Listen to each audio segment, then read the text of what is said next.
বিল থেকে তুলে আনা এই শাপলাগুলো যেন বর্ষার এক টুকরো সৌন্দর্য। শাপলা শুধু দেখতেই সুন্দর না, এর কিন্তু অনেক পুষ্টিগুণ রয়েছে আর খাবার হিসেবে কিন্তু খুব উপকারী আর খুব মজা হয়। হঠাৎ করে বাসায় মাছের আয়োজন হয়ে গেল, তো বেসিনে খুব হাঁড়ি পাতিল ছিল, থালা বাসন এগুলো পরিষ্কার করে সিঙ্কটা খালি করে নিলাম। আর দেখো কত ধরনের মাছ চলে এসেছে। এখন কিন্তু সন্ধ্যা প্রায় 7টা থেকে 8টা। এখানে অনেক তাজা মাছ দেখতে পাচ্ছ। এই বিলে এগুলো সম্পূর্ণ বিলের মাছ, গাজীপুর থেকে আনা হয়েছে। খুব শখ করে ছোট বড় পাঁচ মিশালে অনেক ধরনের মাছ আনা হয়েছিল। কিন্তু দুঃখের বিষয় হচ্ছে গাজীপুর থেকে পলি করে গিট দিয়ে আনতে আনতে অনেক মাছই আধা মরা হয়ে গেছে, কিছু কিছু মাছ প্রায় পচেও গেছে। এখান থেকে কিছু তাজা কই মাছ বেছে বেছে পানিতে জিয়ে রাখছিলাম, কারণ সব মাছ একসাথে কাটা সম্ভব ছিল না, যেহেতু সীমাও অসুস্থ। সীমা আর আমার শাশুড়ি মিলে মাছ কাটছিল আর আমি ধোয়াধাই করে তাদের হেল্প করছিলাম। ছিল নানান ধরনের মাছ, যেমন ছিল কই মাছ, খোলসা মাছ, টাকি মাছ, শিং মাছ, বান মাছ, টাটকিনি, ছোট তেলাপিয়া, চিতল মাছ, আরও নানান ধরনের মাছ। তারই মাঝে আমাদের দুলাল ভাই নিয়ে এসেছে আরেকটা মাছের প্যাকেট। পুঁটি মাছ পেয়েছি, পুঁটি মাছ।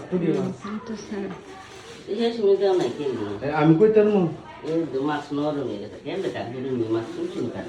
আসলেও মাছগুলো কাটতে কাটতে নরম হয়ে যাচ্ছিল। এসব বিলের মাছ আসলে বিলের আশেপাশের মানুষগুলোই তাজা তাজা খেতে পারে, আর দূরে কোথাও আনতে হলে ওগুলো আইস করে সুন্দর প্রসেসিংয়ে নিয়ে আসলে ওই ফ্রেশনেসটা থাকে। এবারে একটা এক্সপেরিয়েন্স হলো, এরপরে মাছ আনলে ককশিট করে আইস করে সুন্দর ব্যবস্থা করে নিয়ে আসবো, যেন যত দূরেই নেই না কেন মাছগুলো যেন একদম তাজা থাকে। কাটা মাছগুলো চালনি দিয়ে সুন্দর করে পরিষ্কার করে নিলাম, তারপর এখন আলাদা আলাদা প্যাকেট করে নিচ্ছি। একদম তাজা মাছগুলো যেগুলো আছে ওগুলো আলাদা প্যাকেটে, আর এই আধা মরা মাছগুলো আলাদা এক প্যাকেটে নিচ্ছি, আর একদম মোটামুটি যেগুলো গলে গেছে পেট সেগুলোকে একদম বিনে রেখে দিচ্ছি। কিছুই করার নেই, খুব আফসোস লাগছিল। আচ্ছা, তাজা তাজা এখন রান্না করার জন্য কিছু মাছ আবার আলাদা করে নিয়েছি। তাজা মাছ রান্না করবো না, এটা তো আর হয় না কোনোভাবেই। আর এখানে একটু নরম মাছগুলো যেগুলো রয়েছে মোটামুটি ওগুলো আলাদা করে বলেছি কড়া ভাজি করে সাথে সাথে খেয়ে ফেললে অতটা খারাপ লাগবে না। আমরা বাঙালিরা আসলে মাছে ভাতে বাঙালি।